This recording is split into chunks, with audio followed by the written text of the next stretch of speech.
السلام علیکم ورحمۃ اللہ وبرکاتہ۔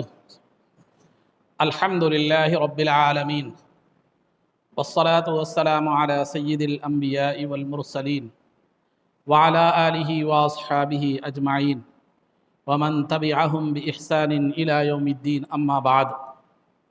قال اللہ تبارک وتعالی فی القرآن المجید والفرقان الحمید: اعوذ باللہ من الشیطان الرجیم، بسم اللہ الرحمن الرحیم۔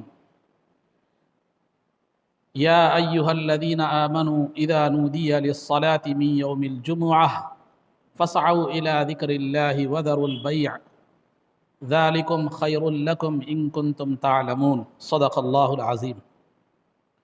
قال اللہ تبارک وتعالی فی شان حبیبہ صلی اللہ علیہ وسلم: ان اللہ وملائکتہ یصلون علی النبی یا ایہا الذین آمنوا صلوا علیہ وسلموا تسلیما۔ اللہم صلی وسلم وزد وبارک علی حبیبک سیدنا ونبینا ومولانا محمد وعلی آلہ واصحابہ اجمعین۔ عزیزان محترم، اس سے قبل کی نشست میں سرکار دو عالم صلی اللہ علیہ وسلم کی سیرت مبارکہ کے حوالے سے آپ کے سامنے یہ بات بتلائی گئی تھی کہ نبوت کے 7ویں سال کفاران مکہ نے سرکار دو عالم صلی اللہ علیہ وسلم اور مسلمانوں اور سرکار کے خاندان سے سماجی بائیکاٹ یا سوشل بائیکاٹ کیا تھا نبوت کے 7ویں سال یعنی 7 نبوی میں۔ اور پھر سرکار دو عالم صلی اللہ علیہ وسلم نے مسلمانوں اور اپنے خاندان کے غیر مسلموں کے ساتھ شعب ابی طالب میں آپ نے 3 سال تک اپنے آپ کو مقید فرما لیا تھا۔ نبوت کے 10ویں سال سرکار دو عالم صلی اللہ علیہ وسلم جو ہے نا باہر تشریف لائے اس گھاٹی سے 10ویں سال۔ اور پھر ایک تو زخم یہ تھا کہ 3 سال تک آپ کے ساتھ صحابہ کے ساتھ سماجی بائیکاٹ کیا گیا تھا۔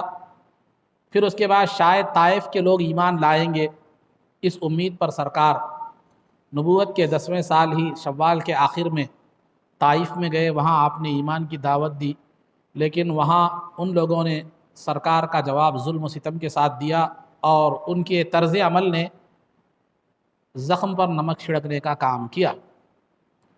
پھر سرکار طائف سے جب واپس آئے تقریباً 1 مہینے کے قیام کے بعد، تو نبوت کے 11ویں سال یعنی 11 نبوی میں موسم حج کے موقع پر سرکار دو عالم صلی اللہ علیہ وسلم نے مدینے سے قبیلہ خزرج کے لوگ آئے ہوئے تھے، ان کے سامنے آپ نے اسلام پیش فرمایا اور 6 لوگوں نے اسلام کو قبول کیا۔ یہیں سے مدینے میں اسلام کا آغاز ہوا۔ پھر نبوت کے 12ویں سال یہی حج کے موقع پر مدینہ منورہ سے 12 لوگ جو ہے نا مسلمان ہو کر آئے، جن میں تو 5 لوگ پہلے سال کے ہی تھے، 7 نئے لوگ تھے، اور انہوں نے مینا میں ایک گھاٹی کے پاس رات کے وقت میں سرکار دو عالم صلی اللہ علیہ وسلم کے ہاتھ پر بیعت کی کہ وہ شرک نہیں کریں گے، گناہ نہیں کریں گے، اللہ کی نافرمانی نہیں کریں گے۔ اس کو بیعت عقبہ اولیٰ کہا جاتا ہے، جو نبوت کے 12ویں سال ہوئی۔ اور بقول مشہور، روایتیں اس میں مختلف ہے لیکن بقول مشہور اسی نبوت کے 12ویں سال سرکار رجب کی 27ویں شب کو، پیر کی شب، نبی پاک صلی اللہ علیہ وسلم کو اللہ رب العزت نے جسم اور روح کے ساتھ بیداری کی حالت میں، جاگتی ہوئی حالت میں اپنے پاس بلایا، 7 آسمانوں، جنت، دوزخ اور عرش کرسی کی سیر کروائی، اپنے دیدار سے مشرف فرمایا۔ پھر اسی رات کے مختصر سے حصے میں آپ واپس تشریف لائے، اس کو ہم معراج کہتے ہیں، جو نبوت کے 12ویں سال پیش آئے۔ نبوت کے 12 نبوی 12ویں سال جب یہ 12 لوگ آ کر سرکار کے ہاتھ پر بیعت کیے مدینے سے، تو سرکار نے ان کی تعلیم کے لیے مصعب رضی اللہ تعالیٰ عنہ کو اور عبداللہ ابن ام مکتوم رضی اللہ تعالیٰ عنہ کو بطور معلم کے مدینے کو بھیجا۔ پھر جب نبوت کا 13واں سال آیا، 13 نبوی میں جو ہے سرکار دو عالم صلی اللہ حج کے موقع پر مدینے سے تقریباً 75 لوگ مسلمان آئے، جن میں 73 مرد اور 2 عورتیں تھیں، اور انہوں نے اسی رات کے وقت میں مینا کی گھاٹی کے پاس جو ہے سرکار کے ہاتھ پر شرک نہ کرنے، اللہ کی نافرمانی نہ کرنے کی بیعت کی۔ اس کو بیعت عقبہ ثانیہ کہا جاتا ہے، اور اسی بیٹھک میں سرکار دو عالم صلی اللہ علیہ وسلم کی ہجرت کا معاملہ بھی طے ہوا۔ پھر اس کے بعد سرکار دو عالم صلی اللہ علیہ وسلم نے جو ہے نا صحابہ کو ہجرت کا حکم دیا۔ پھر اس کے بعد خود جو ہے نا 27 صفر کو آپ جو ہے نا اپنے مکان سے ہجرت کے ارادے سے سیدنا ابو بکر صدیق رضی اللہ تعالیٰ عنہ کو لے کر نکلے۔ 3 دن غار ثور میں رہے۔ 1 ربیع الاول پیر کے دن ساحل کے راستے سے آپ جو ہے نا مدینہ منورہ کو تشریف لے گئے، اور آپ نے 8 ربیع الاول پیر کے دن قباء کو پہنچے، جو مدینے سے قریب میں ایک بستی ہے تقریباً 3 میل کے فاصلے پر، وہاں آپ پہنچے 8 ربیع الاول پیر کے دن۔ پھر وہاں آپ نے کچھ دن قیام فرمایا، روایتوں میں 3 دن 14 دن کا بھی ذکر آتا ہے۔ وہاں دوران قیام، قباء کے قیام کے دوران آپ نے ایک مسجد کی تعمیر فرمائی، جس میں آپ خود بنفس نفیس شریک رہے اور صحابہ اکرام بھی شریک رہے، تو لہذا اس مسجد کو مسجد قباء کہا جاتا ہے۔ پھر اس کے بعد جمعہ کے دن سرکار دو عالم صلی اللہ علیہ وسلم قباء کی اس بستی سے شہر مدینہ کی طرف کیا ہوئے؟ روانہ ہوئے، یہاں تک کہ حالات آپ کے سامنے سابقہ نشست میں بیان کیے گئے تھے۔ سرکار جب جمعہ کے لیے مسجد مدینہ کی طرف یہ تو قباء کی بستی سے مدینہ کی طرف آپ نے جو ہے نا رخ فرمایا، تو درمیان میں ایک قبیلہ بنو سالم، ایک جو ہے نا محلہ بنو سالم ایک قبیلے کا ایک محلہ تھا، وہاں پر جمعہ کا وقت ہو گیا، تو سرکار دو عالم صلی اللہ علیہ وسلم نے وہاں جمعہ کی نماز ادا فرمائی اور آپ نے خطبہ عنایت فرمایا۔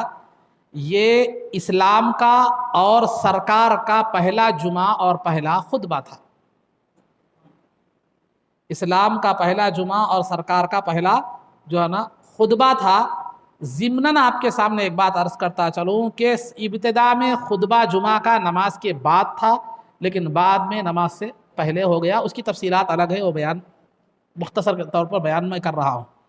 جیسے آج عید کا خطبہ ہے، پہلے نماز ہوتی ہے بعد میں خطبہ ہوتا ہے، پہلے بھی ایسا ہی تھا، جمعہ کی نماز ہوتی تھی، خطبہ بعد میں ہوتا تھا، لیکن بعد میں خطبہ پہلے ہو گیا اور نماز بعد میں ہو گئی۔ یہ تو 13 نبوی میں قبیلے جو ہے نا بنو سالم کی جو محلے میں جو جمعہ ادا کی گئی نبوت کے 13ویں سال 13 نبوی میں، یہ اسلام کا اور سرکار کا پہلا جمعہ تھا، اور اس مسجد کو مسجد الجمعہ کے نام سے آج بھی یاد کیا جاتا ہے۔ لیکن یہ مدینے والوں کے لیے پہلا جمعہ نہیں تھا، بلکہ سرکار کی ہجرت سے پہلے نبوت کے 12ویں سال ہی مدینے میں جمعہ کا آغاز ہو چکا تھا، اور صحابہ نے اپنے اجتہاد سے، اپنی رائے سے جمعہ کا قیام 12 نبوی میں نبوت کے 12ویں سال سرکار کی ہجرت سے پہلے جمعہ کا قیام فرما دیا تھا۔ اس کی تفصیل یہ ہے کہ صحابہ نے دیکھا کہ جو ہے نا عیسائی ہفتے میں ایک دن ہفتے کے دن کو عبادت کے لیے مخصوص کرتے ہیں، یہودی جو ہے نا ہفتے کے دن کو جو ہے نا مخصوص کرتے ہیں، عیسائی اتوار کے دن کو عبادت کے لیے کیا کرتے ہیں؟ مخصوص کرتے ہیں۔ تو ان کا ہفتے میں ایک دن جو ہے نا مقدس دن یہ لوگ مناتے ہیں، اس دن ذکر وغیرہ ان کا جو بھی عبادات وغیرہ کرتے ہیں، تو مسلمانوں کے لیے بھی ایسا ایک دن ہونا چاہیے۔ تو صحابہ نے اپنے اجتہاد سے، اپنی رائے سے جمعہ کے دن کو عبادت کے لیے جمع ہونے کے لیے منتخب فرمایا۔ جمعہ کے دن کا نام زمانے جاہلیت میں عروبہ تھا، لیکن صحابہ نے اس نام کو بدل کر جمعہ کا دن رکھا، اور اس دن جمعہ کی نماز ادا فرمائی، اور اسعد بن زرارہ رضی اللہ تعالیٰ عنہ نے جمعہ کی نماز پڑھائی، جبکہ ابھی جمعہ کا حکم نازل نہیں ہوا تھا، لیکن بعد میں جمعہ کی آیت بھی نازل ہوئی اور سرکار کا خط بھی آیا کہ جو ہے نا جمعہ کا قیام عمل میں لایا جائے، اور پہلا جمعہ 13 نبوی میں سرکار نے خود ادا فرمایا۔ یہ بات تو جمعہ کی نماز ادا کرنے کے بعد سرکار جب مدینے کی طرف تشریف لے جانے لگے، تو حالت یہ تھی کہ آپ کے سامنے، پیچھے، دائیں بائیں صحابہ ہتھیار کے ساتھ ایک لشکر کی شکل میں موجود تھے، اور راستے کے کنارے پر لوگ جو ہے نا سرکار کے لین قطار بنا کر کھڑے ہوئے تھے، اور ہر ایک یہی کہہ رہا تھا کہ یا رسول اللہ ہمارے گھر میں تشریف لائیے، آپ ہمارے مہمان بنیے، آپ ہمارے مہمان بنیے، آپ ہمارے مہمان بنیے۔ لیکن سرکار دو عالم صلی اللہ علیہ وسلم کی خواہش یہ تھی کہ سرکار کا ننیال تھا مدینے میں ایک بنو نجار کا محلہ، قبیلہ ایک بنو نجار سرکار کا ننیال کا محلہ تھا، وہ سرکار کی خواہش یہ تھی کہ اس محلے میں میرا قیام ہو۔ لیکن اگر سرکار خود سے اس محلے کا انتخاب فرماتے تو غلاموں کو جو ہے نا غم تکلیف ہوتی، غم ہوتا کہ سرکار ہمارے گھر میں تشریف نہیں لائے، وہاں تشریف لے گئے۔ تو سرکار کی خواہش تو وہاں رہنے کی تھی، لیکن اگر خود سے انتخاب فرماتے تو غلام غم زدہ ہو جاتے تھے۔ تو اللہ رب العزت نے اس کی ایک صورت یہ پیدا فرمائی، سرکار کو حکم دیا کہ اونٹنی کے لگام کو چھوڑ دیجئے، جہاں جا کر آپ کی اونٹنی بیٹھے گی وہیں آپ کا قیام ہوگا۔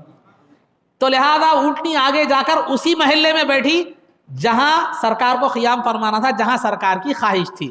اس طرح سرکار کی خواہش بھی پوری ہو گئی، غلاموں کا دل بھی رہ گیا۔ تو لہذا سرکار دو عالم صلی اللہ علیہ وسلم تشریف لے جائے، ہر آدمی یہی کہہ رہا ہے کہ جو ہے نا یا رسول اللہ ہمارے گھر تشریف لائیے، ہمارے گھر ہم خاندان کے اعتبار سے بہتر ہے، مال و دولت کے اعتبار سے بہتر ہے، آپ کی حفاظت کریں گے۔ بہرحال ایک قیام کی جو ترجیحات ہوتی ہیں، ایک آدمی کسی مقام پر رہنے کے لیے جن باتوں کو ترجیح دیتا ہے کہ مقام اچھا ہو، فلاں ہو، جو بھی ہو، وہ تمام حوالے دے دے کر وہ لوگ سرکار کو اپنے گھر میں مہمان بنانے کے لیے جو ہے نا کوشش کرنے جو ہے نا لگے۔ لیکن سرکار کہہ رہے تھے، بعض جو ہے نا غلام والہانہ محبت میں آ کر آپ کے لگام بھی پکڑ رہے تھے، آپ کے جو ہے نا اس کی کیا سواری کی۔ تو سرکار نے فرمایا دعوہا فانہا مأمورۃ، اس اونٹنی کو چھوڑ دو، وہ اللہ کے حکم کی پابند ہے، جہاں وہ بیٹھے گی وہاں میرا قیام ہوگا۔ جب سرکار آگے بڑھتے گئے مدینے کے شہر کے قریب میں ایک مقام ہے ثنیۃ الوداع ایک مقام ہے۔ تو وہ مقام پر جب سرکار پہنچے تو مدینے کی عورتیں، خواتین بھی جو ہے نا آپ کے دیدار کی مشتاق تھی، آپ کے چہرے انور کے دیدار کے لیے وہ اپنے گھروں کے چھتوں پر چڑھ گئی تھی، کیونکہ سرکار کی آمد سے پہلے مدینے کے ہر گھر میں سرکار کی فضائل، کمالات اور آپ کی خوبیوں کا تذکرہ ہو چکا تھا۔ فطرت انسانی ہے، جب کسی کے تعلق سے اتنی خوبیاں سنیں تو دیدار کا اشتیاق تو رہے گا ہی۔ اگر آپ کسی کے تعلق سے بڑی تعریفات وغیرہ سنیں تو دیکھیں، چلو ایک خواہش پیدا ہوتی ہے دیکھنے کی۔ تو ایمان والے تو ایمان کے نظریے سے، جو ایمان نہیں لائے تھے وہ بھی دیکھنے کے خواہش مند تھے۔ تو لہذا وہ چھت پر چڑھ گئی تھی خواتین کہ سرکار دو عالم صلی اللہ علیہ وسلم کا دیدار جہاں آرا کرے۔ سرکار جب اس ثنیۃ الوداع کے مقام سے سرکار کا چہرے مبارک جو ہے نا ان لوگوں نے دیکھا تو بے ساختہ کہہ اٹھی طلع البدر علینا من ثنیۃ الوداع، وہ دیکھو 14ویں کا چاند ثنیۃ الوداع کے مقام سے طلوع ہو رہا ہے۔ وجب الشکر علینا ما دعا للہ داعی، اللہ کا جب تک روئے زمین پر اللہ کا نام لینے والا باقی رہے گا، اللہ کے اس رسول کی شکل میں جو نعمت ہمیں ملی ہے اس کی شکر گزاری ہم پر واجب ہے۔ ایھا المبعوث فینا جئت بالامر المطاع، کہ جو ہے نا اے ہم میں بھیجے جانے، اللہ کی طرف سے بھیجے جانے والی ذات، آپ کی اطاعت کرنا ہم پر واجب ہے۔ یہ اشعار وہ عورتیں گا رہی تھی اور ہر عام آدمی کی زبان پر تھا، جاء نبی اللہ، جاء رسول اللہ، اللہ کے نبی تشریف لا چکے ہیں، اللہ کے رسول تشریف جو ہے نا لا چکے ہیں۔ اور خوشی کا عالم یہ تھا، بخاری شریف کی روایت ہے، برا ابن عازب رضی اللہ تعالیٰ عنہ فرماتے ہیں کہ جس دن سرکار مدینے میں تشریف لائے اس دن سے پہلے کبھی نے مدینے والوں کو اتنا خوش نہیں دیکھا گیا جتنا سرکار کی آمد سے خوش دیکھا گیا۔ اور ایک ابو داؤد کی روایت ہے کہ انس بن مالک رضی اللہ تعالیٰ عنہ فرماتے ہیں جب سرکار مدینے میں تشریف لائے تو سرکار کی آمد کی خوشی میں حبشی لوگ تلوار بازی، نیزہ بازی کے کرتب دکھانے لگے۔ گویا مدینے والوں کے لیے سرکار کی آمد ایک عید سے کم نہیں تھی، کیونکہ عید کے دن بھی وہی انداز ان کا ہوتا تھا کہ کرتب دکھاتے تھے اور نیزہ بازی وغیرہ کے کرتب دکھاتے تھے۔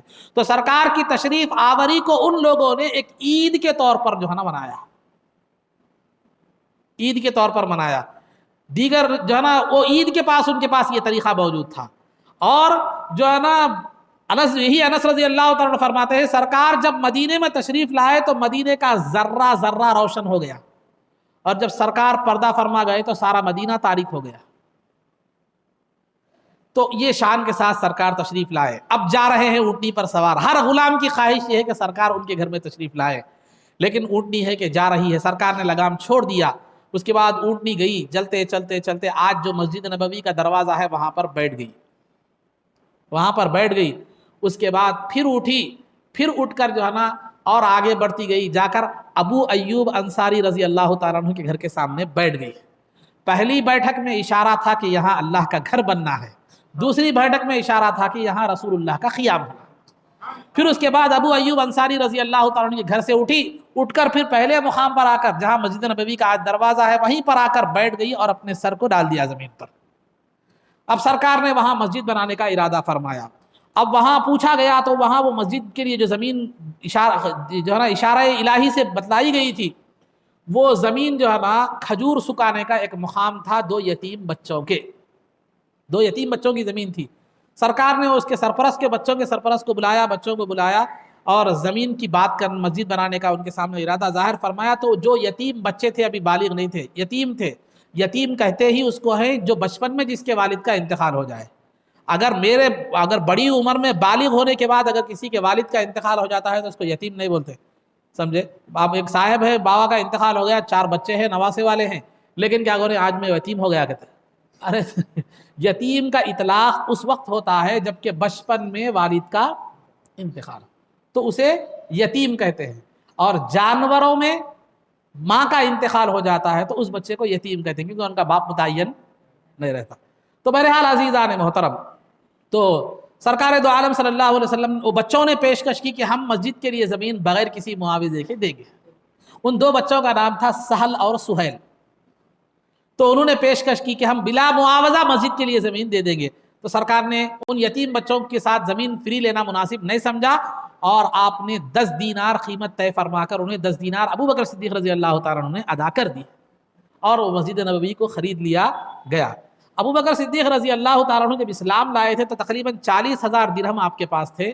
ہر جمعہ آپ ایک مسلمان کو جو کافروں کے ماتحت تھا، جو اسلام لانے پر ظلم کرتے تھے، اس غلام کو، مسلمان غلام جتنے بھی تھے، ہر جمعہ کو ایک غلام خرید کر آزاد کرتے تھے۔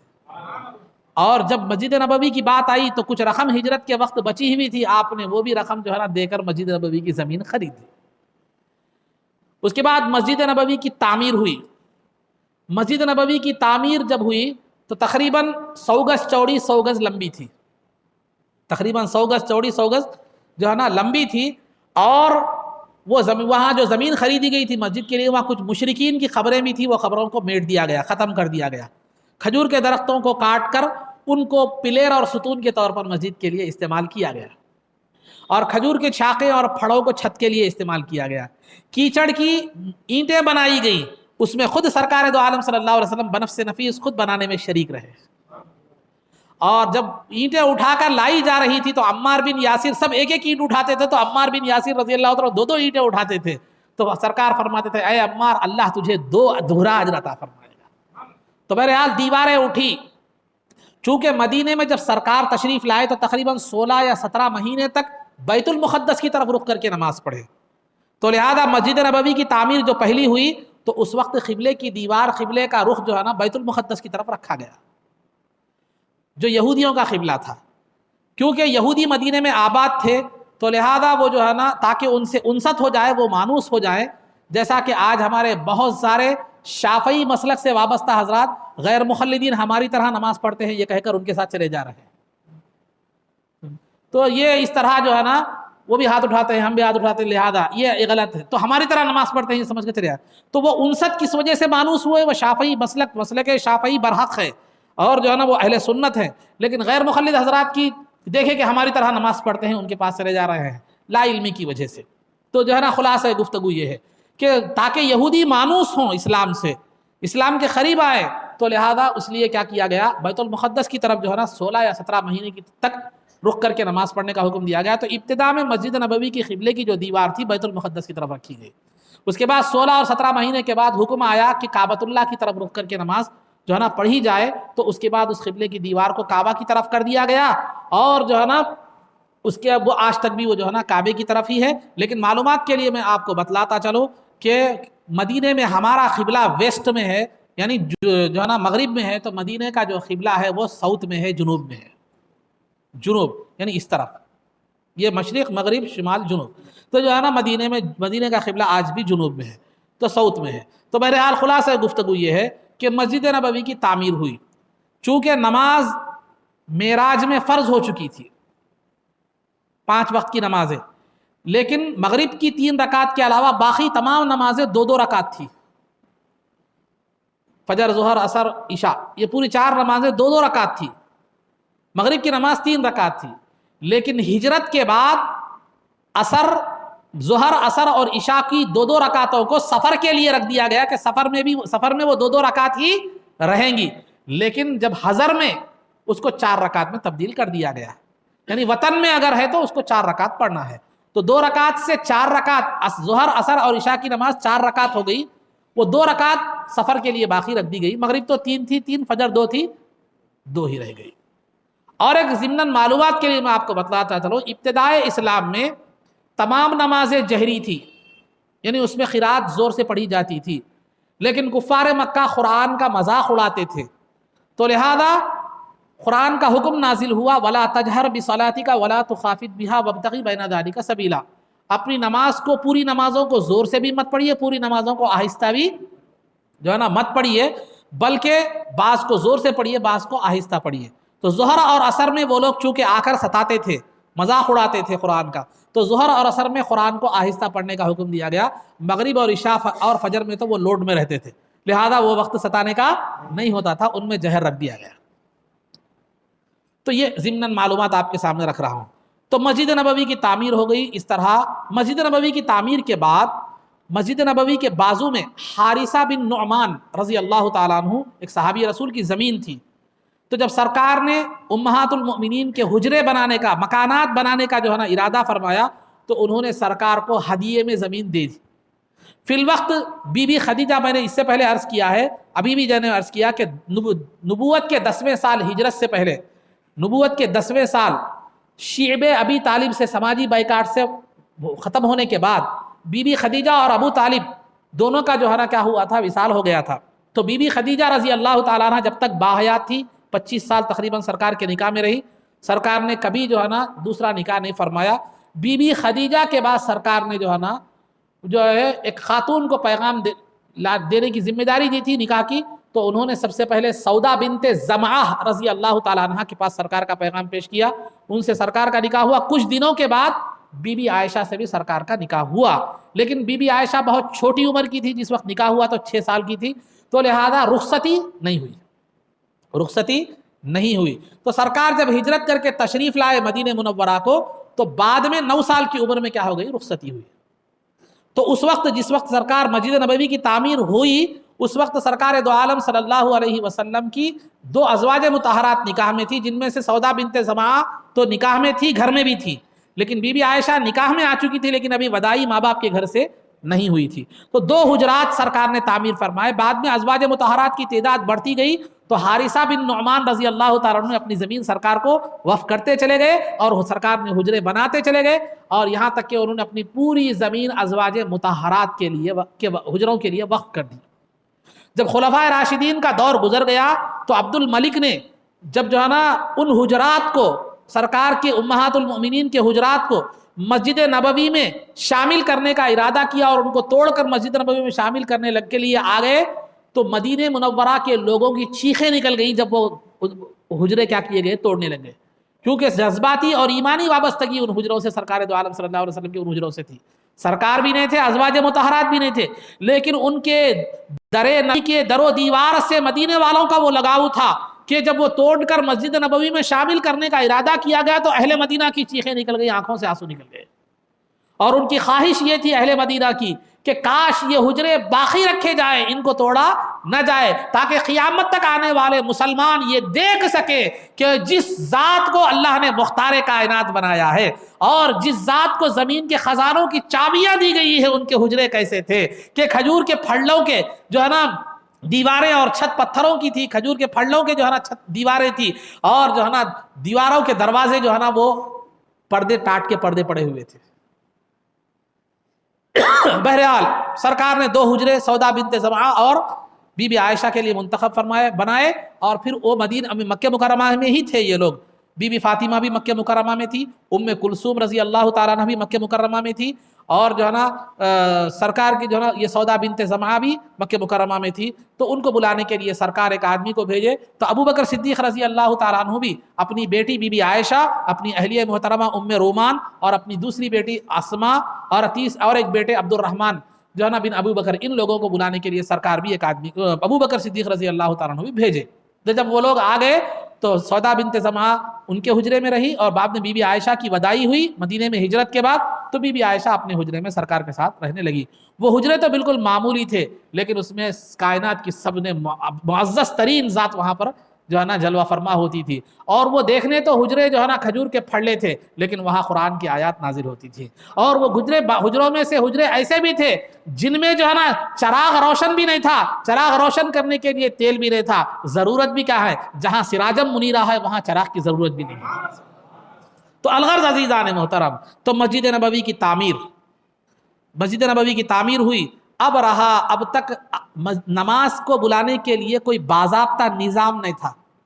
جیسا ہمارے پاس وقت ہوتے سلیم صاحب اذان دے دیتے ہیں، آپ نماز پڑھنے کے لیے آ جاتے ہیں، تو ایسا کوئی اذان کا انتظام نہیں تھا۔ جب نماز کا وقت ہوتا تو صحابہ جمع ہو جاتے تھے، نماز ادا کر لی جاتی تھی۔ اب یہ سوال پیدا ہوا، یہ ضرورت محسوس ہونے لگی کہ نماز کو بلانے کے لیے کوئی نظم ہونا چاہیے۔ تو اس سلسلے میں مشورے کے لیے ایک کمیٹی بیٹھی، اور مشورہ لیا گیا کہ نماز کو بلانے کے لیے کیا کرنا چاہیے۔ تو بعض صحابہ نے جو ہے نا یہ مشورہ دیا کہ گھنٹی بجائی جائے، تو سرکار نے پسند نہیں فرمایا، کیونکہ نصرانی اپنی عبادت کے لیے چرچوں میں گھنٹی بجاتے ہیں، یہ مشابہت مسلمانوں کی اس سے درست نہیں ہے۔ بعض نے بگل بجانے کا حکم دیا نماز کا وقت جو ہی ہو جائے، تو سرکار نے اس کو بھی پسند نہیں فرمایا، کیونکہ بگل بجانا یہ یہودیوں کی مشابہت ہوگی۔ بعض نے جو ہے نا یہ مشورہ دیا کہ ایک اونچے مقام پر آگ جلائی جائے تاکہ لوگ دیکھ کر سمجھ جائیں کہ نماز کا وقت ہوا ہے، وہ آ جائیں۔ لیکن سرکار نے مجوسی جو آتش پرست ہیں، جو آتش کی پوجا کرتے ہیں، آگ کی پوجا کرتے ہیں، اس سے مشابہت کی بنیاد پر اس طریقے کو بھی پسند نہیں فرمایا۔ بہرحال معاملہ کوئی طے نہیں ہوئی بات، اور سرکار یہ معاملہ مجلس برخاست ہو گئی، لیکن سرکار کو فکر دامنگیر تھی کہ کیا کیا جائے۔ سرکار کے چہرے مبارک کی فکر مندی کا اثر سب سے زیادہ عبداللہ بن زید رضی اللہ تعالیٰ عنہ پر ہوا۔ سرکار کو متفکر دیکھ کر آپ بہت زیادہ فکر مند ہو گئے کہ سرکار اتنے فکر مند ہیں، تو وہ فکر کا زیادہ تر اثر عبداللہ بن زید رضی اللہ تعالیٰ عنہ کو ہوا۔ تو سرکار کے فکر کو اپنانے کی وجہ سے انہیں جو سعادت ملی وہ آگے آپ کو معلوم ہوگا۔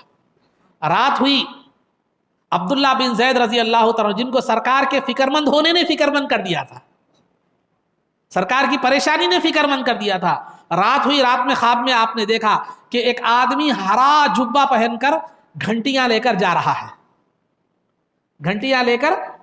ہے۔ تو عبداللہ بن زید رضی اللہ تعالیٰ عنہ نے جو ہے نا پوچھا کہ اے وہ شخص، یہ گھنٹی کیا مجھے بیچے گا؟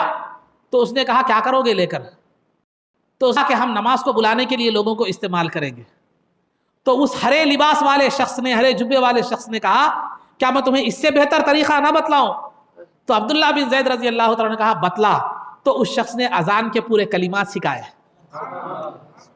اذان دے کر بتلایا، پھر اس کے بعد تھوڑا بازو میں ہٹ کر اقامت کے الفاظ بھی اس نے دیے۔ جب صبح فجر کا وقت ہوا، عبداللہ بن زید رضی اللہ تعالیٰ عنہ کی نیند بیدار ہوئی، تو وہ بھاگتے ہوئے سرکار کی بارگاہ میں عرض کیا اور صحابہ سرکار کے سامنے اپنا خواب سنایا۔ تو سرکار نے فرمایا انہا لرؤیا حق، کہ یقیناً وہ جو ہے نا ایک سچا خواب ہے، تو سرکار نے عبداللہ بن زید رضی اللہ تعالیٰ عنہ کہا کہ تم بلال کے کان میں آہستہ سے جو الفاظ تمہیں بتلائے گئے ہیں وہ کہو، بلال زور سے کہیں گے۔ تو لہذا عبداللہ بن زید اذان کے الفاظ کو آہستہ سے بلال رضی اللہ تعالیٰ عنہ کے کان میں کہنے لگے، اور بلال رضی اللہ تعالیٰ عنہ کیا کرنے لگے، زور سے اذان دینے لگے۔ یہ اسلام کی پہلی اور فجر کی اذان تھی۔ جب یہ الفاظ جو ہے نا سنے، عمر رضی اللہ تعالیٰ عنہ کے کان میں پڑے، تو آپ بے خودی کے عالم میں، چادر گر رہی ہے جسم سے، اوپر اوڑے تھے، وہ گھسیٹتے ہوئے سرکار کی بارگاہ میں آ کر عرض کیے کہ یا رسول اللہ، یہ خواب میں نے بھی اسی طرح کا خواب دیکھا ہے۔ تو فکر مصطفیٰ جس کے دامنگیر ہو گئی، اس کو یہ سعادت مل گئی کہ قیامت تک اذان کی ابتدا کا سبب بن گیا۔ تو سرکار کی فکر امتی جب لیتا ہے تو فیض یافتہ ہو جاتا ہے۔ تو بہرحال عزیزان محترم، یہ اذان کا وقت ہو گیا، نماز کا مسئلہ ختم ہو گیا، مسجد نبوی کی تعمیر ہو گئی کہ تقریباً 100 گز کی تھی اور اونچائی ایک آدمی کی خط سے کچھ زیادہ تھی. کھجور کے جو ہے نا ستونوں کو ایک پلیئر کے طور پر استعمال کیا گیا تھا اور چھت کھجور کے پھڑلوں کی تھی، لیکن بعد میں بارش اندر پڑنے ہونے کی وجہ سے ٹپک رہا تھا تو بعد میں اس کو مٹی لیپ دی گئی اور اس کی بنیادیں تقریباً 3 ہاتھ اندر تھی. اور قبلے کی 17 مہینے تک تقریباً قبلے کا رخ جو ہے نا بیت المقدس کی طرف رہا، بعد میں کعبۃ اللہ کی طرف قبلے کا رخ کر دیا گیا. یہ تفصیلات تھی اونٹنی جو پہلے مقام پر بیٹھی تھی اس کی. اب آئیے دوسری تفصیلات. اونٹنی جو دوسرے مقام پر بیٹھی تھی وہ تھا ابو ایوب انصاری رضی اللہ تعالیٰ عنہ کا گھر. یہ گھر حقیقت میں رہتے تو ابو ایوب انصاری رضی اللہ تعالیٰ عنہ تھے، لیکن حقیقت میں وہ گھر سرکار ہی کا تھا. اب آپ بولیں گے سرکار مدینے کو اب تک تشریف لائے ہی نہیں تھے، پھر آپ کا گھر کیسا؟ تو اس کی تھوڑی سی تاریخ میں بتلاتا چلوں، بڑی ایمان افروز ہے. مدینہ منورہ میں ابھی کوئی آبادی نہیں تھی، وہاں کسی انسان کا نام و نشان نہیں تھا، وہاں کوئی گھر وغیرہ نہیں تھے. 100 سال پہلے سرکار کی آمد سے تقریباً 300-400 سال پہلے 100 سال پہلے جو ہے وہاں سے یمن کا ایک بادشاہ کا گزر ہوا جس کا نام تبع تھا، جس کا تذکرہ قرآن میں بھی موجود ہے. تو لہذا تبع کا گزر وہاں سے ہوا، وہ بے آباد علاقہ تھا، وہاں کوئی آبادی وغیرہ جو ہے نا نہیں تھی. تو اس بادشاہ کے ساتھ تورات کے 400 علماء تھے، تورات کو جاننے والے، اللہ کی آسمانی کتاب جو تورات ہے اس کو جاننے والے. تو جب اس مقام سے گزر ہوا تو ان علماء نے بادشاہ سے خواہش کی کہ ہم یہاں زندگی یہیں بسنا چاہتے ہیں، ہم یہاں بسنا چاہتے ہیں. تو جو ہے نا اس نے بادشاہ نے کہا کیوں، کیا بات ہے، یہاں کیا ہے، یہ تو کوئی آبادی والا علاقہ نہیں ہے، ایک دو جنگل ہے، نخلستان ہے، کھجور کے درختوں کے سوا یہاں پر کچھ بھی جو ہے نا نہیں ہے، یہاں کیوں بچنا چاہتے ہو، وجہ ترجیح کیا ہے؟ آدمی عام طور پر شہر کو دیکھتا ہے، مقام اچھا جو ہے نا لوکیشن دیکھتا ہے، ہم جیسا عام طور پر دیکھتے ہیں، کیا بات ہے، ہم لوکیشن دیکھتے ہیں، آبادی ہو، شہر ہو، سہولیات ہو، اسٹیشن قریب ہو، دواخانہ قریب ہو، بس اسٹینڈ قریب ہو، بہرحال جو بھی ہے ہماری وہ ہوتی ہیں جو ہے نا کیا بولتے ہیں ریکوائرمنٹس یا مطالبات یا خواہشیں یا جو ہے نا بولا. تو لیکن ان لوگوں نے کہا ہم یہاں اس لیے رہنا چاہتے ہیں کہ آخری زمانے کے نبی ہجرت کر کے یہاں پر تشریف لانے والے ہیں، ہم ان کے انتظار میں یہاں اپنی زندگی بسر کرنا چاہتے ہیں.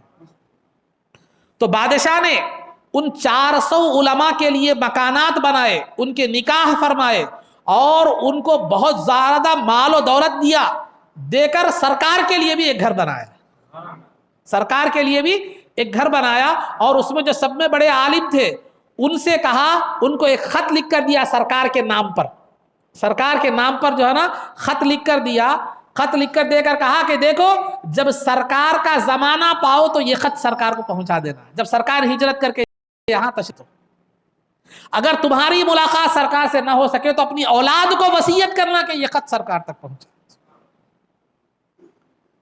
سرکار تک پہنچائے. تو جو ہے نا وہ زمانہ تو وہ لوگ جو علماء رہ گئے تھے ان کے زمانے میں تو سرکار نہیں آئے، ان کی نسل بڑھتی گئی، ان کی اولاد ہوتی گئی. تو وہ جو جس عالم کو اس بادشاہ نے خط دیا تھا اس کی اولاد میں سے ابو ایوب انصاری رضی اللہ تعالیٰ عنہ تھے، اور وہ گھر جو سرکار کا کے لیے بنایا گیا تھا اس کی نگہبانی کر رہے تھے وہ. اور باقی جو علماء تھے ان کی اولاد مدینے میں بس گئی اور مدینہ شہر بن گیا اور وہ آگے چل کر انصار بن گئے، مہاجرین کے مددگار بن گئے. جب سرکار تشریف لائے ابو ایوب انصاری رضی اللہ تعالیٰ عنہ کے مکان میں جس میں وہ تھے، در حقیقت وہ سرکار کا ہی مکان تھا، وہ نیچے گراؤنڈ فلور تھا، فرسٹ فلور تھا. تو جو ہے نا ابو ایوب انصاری رضی اللہ تعالیٰ عنہ عذراہ تعظیم انہوں نے کہا کہ یا رسول اللہ آپ اوپر تشریف لے جائیے، میں نیچے رہوں گا. تو سرکار نے فرمایا دیکھو میں ابھی مدینے کو آیا ہوں، یہاں پر جو ہے نا لوگ کثرت سے مجھ سے ملاقات کے لیے آتے رہیں گے، لہذا تمہیں زحمت ہوگی، میں نیچے رہتا ہوں تو اوپر رہو. تو لہذا سرکار نے اس گھر میں قیام فرمایا. تو قیام فرمانے کے بعد جو ہے فی الوقت مسجد نبوی تعمیر ہوئی تھی، اس کے بعد ابو ایوب انصاری رضی اللہ تعالیٰ عنہ کے گھر میں سرکار کا قیام رہا. بعد میں حجرے بن گئے مسجد نبوی میں، چند دنوں کا فاصلہ تھا. بننے کے بعد سرکار ابو ایوب انصاری رضی اللہ تعالیٰ عنہ کے گھر سے وہ حجروں جو مسجد نبوی کے بازو میں تھے وہاں منتقل ہو گئے. تو بہرحال ابو ایوب انصاری رضی اللہ تعالیٰ عنہ کا معمول یہ تھا کہ گھر میں کھانا پکتا تو وہ اور آپ کی اہلیہ کھانا پہلے نہیں کھاتے تھے، سرکار کے لیے بھیجتے تھے. سرکار جب کھانا تناول فرما رہے تھے تو سرکار کے دستے مبارک کے جہاں کھانے میں نشان ہوتے وہاں سے وہ لوگ کھایا کرتے تھے. ازراہ تبرک، چونکہ کھانے کے اس مقام کو سرکار کی دستے مبارک سے نسبت ہو گئی تھی، لہذا اسی مقام سے وہ کھایا کرتے تھے. اور ایک مرتبہ جاڑے کا، سخت جاڑے کا موسم تھا، اوپر تھے، گھڑا پانی کا گر گیا، خوف تھا کہ پانی، کیونکہ اب RCC کے چھت تو نہیں تھے، پانی پجر کر نیچے گرنے کا، سرکار کی طرف آنے کا امکان تھا. تو ان لوگوں کے پاس صرف ایک چادر تھی، پانی گرتے ہی وہ چادر کو ڈال دیا اور پانی کو چادر میں جذب کروا دیا تاکہ پانی کے خطرات نیچے سرکار کے پاس نہ پہنچے اور سرکار کو زحمت نہ ہو. ایک ہی چادر تھی، ساری رات جاڑے میں ٹھٹر کر میاں اور بیوی، شوہر اور بیوی بیٹھے رہے، لیکن سرکار کی نیچے منزل میں ایک قطرہ پانی پہنچنے نہیں دیا.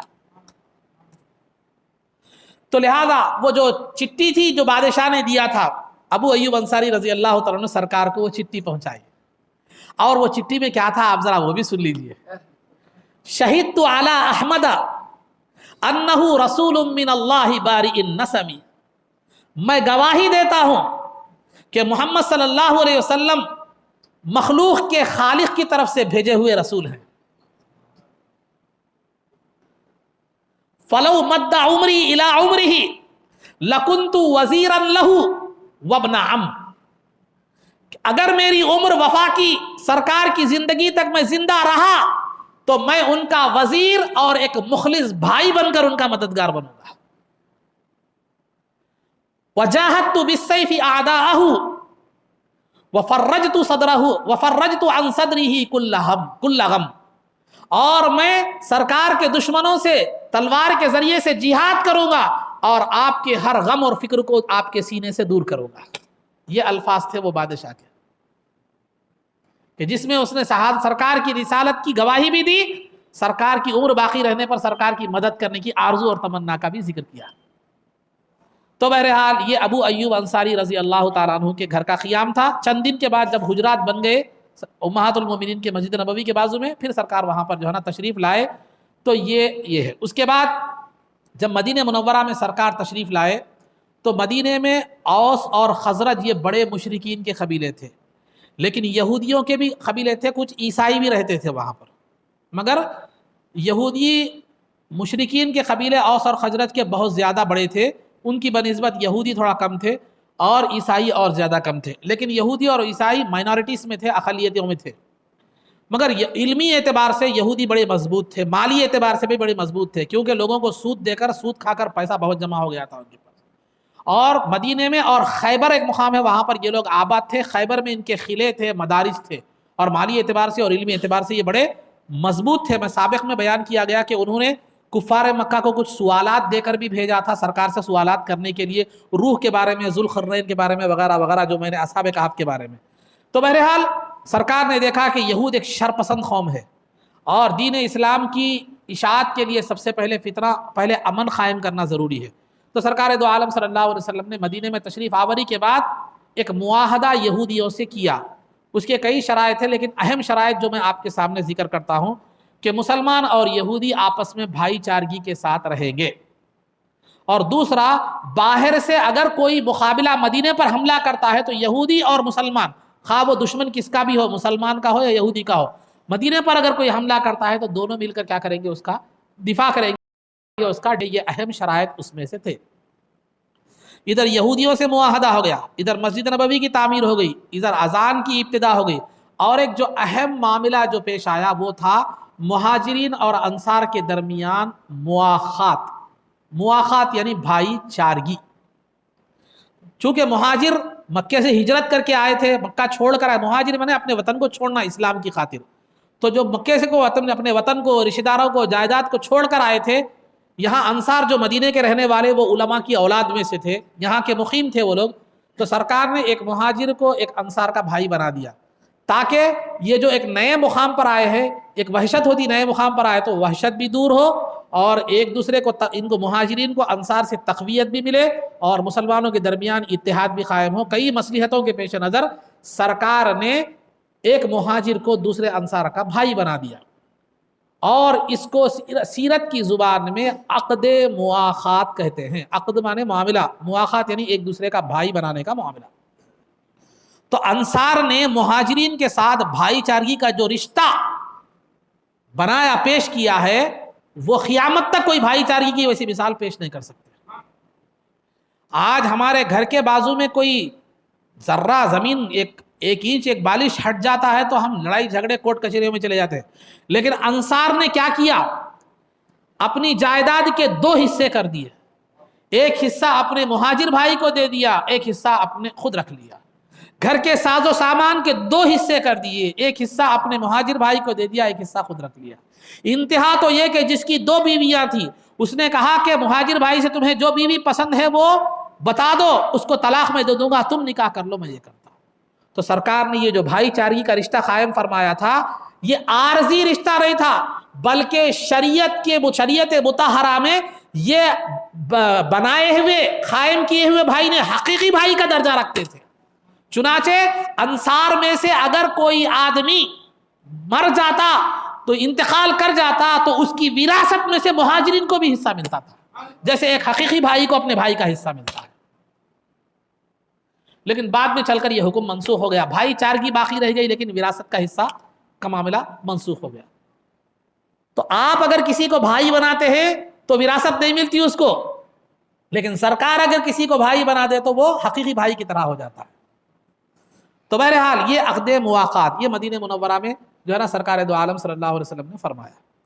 تو یہ تھا پہلی ہجری کے جو ہے نا اہم ترین واقعات۔ مسجد قباء کی تعمیر جو قباء میں ہوئی، مسجد نبوی کی تعمیر، سرکار کے حجرات کی تعمیر، اور مسجد اذان کی ابتدا، اور پھر جو ہے نا عقد مواخات، مہاجرین اور انصار کے درمیان عقد مواخات، اور یہودیوں سے جو ہے نا کیا ہے معاہدہ۔ یہ کچھ اہم ترین واقعات تھے سرکار دو عالم صلی اللہ علیہ وسلم کی ہجرت مبارکہ کے پہلے سال۔ تو لہٰذا عزیزان محترم، یہ یہاں تک آغاز سے لے کر یہاں تک سیرت کے کچھ واقعات، 1 ہجری تک کے واقعات اختصار کے ساتھ جو ہے نا تکمیل کو پہنچے اللہ کی توفیق اور اس کی مدد سے۔ انشاءاللہ یہاں کے بعد چونکہ اب تک جہاد فرض نہیں ہوا تھا، جنگوں کا سلسلہ ابھی شروع نہیں ہوا، آگے پھر جنگ بدر ہے، جنگ احد ہے، جنگ حنین ہے، فلاں جنگ موتا ہے، ایسے کئی واقعات، پھر اس میں صحابہ کی جانثاری، پھر صحابہ کی مشقت، پھر انہوں نے اسلام کے لیے جو قربانیاں دی ہیں، بڑے بڑے ایمان افروز واقعات ابھی جو ہے نا آپ کے سامنے آئیں گے۔ اگر اللہ نے زندگی وفا کی تو انشاءاللہ آگے آپ کے سامنے اس کی توفیق اور مدد شامل حال رہی تو آگے آپ کے سامنے وہ باتیں بھی جو ہے نا رکھی جائیں گی۔ آخر میں اللہ تعالیٰ سے دعا ہے کہ پروردگارہ سرکار دو عالم صلی اللہ علیہ وسلم کی سیرت مبارکہ کے حوالے سے کچھ زبان و بیان میں اگر کوئی کوتاہی اور لغزش ہو گئی تو مولا اپنے فضل سے سرکار کی رحمت کے طفیل میں معاف فرما۔ اے اللہ، جو تیرے حبیب پاک کا ذکر سننے اور سنانے کے لیے جمع ہے مولا اس کو قبول فرما۔ اے اللہ، ہمیں سرکار دو عالم صلی اللہ علیہ وسلم کی سیرت مبارکہ پر عمل کرنے کی توفیق عطا فرما۔ اے اللہ، عزت و سرکار کی محبت، عظمت، ادب اور ہمارے دلوں میں جاگزی فرما۔ اے اللہ، عزت و عافیت کی زندگی دے اور ایمان پر ہمارا خاتمہ فرما۔ قبر میں دیدار مصطفیٰ سے مشرف فرما۔ اے اللہ، قبر میں حشر میں سرکار کی شفاعت نصیب فرما۔ آپ کے دست مبارک سے جام کوثر پینا نصیب فرما۔ جنت میں آپ کی غلامی، معیت اور رفاقت نصیب فرما۔ صلی اللہ تعالی وسلم علی خیر خلقہ سیدنا محمد و آلہ و صحبہ اجمعین برحمتک یا ارحم الراحمین والحمد للہ رب العالمین۔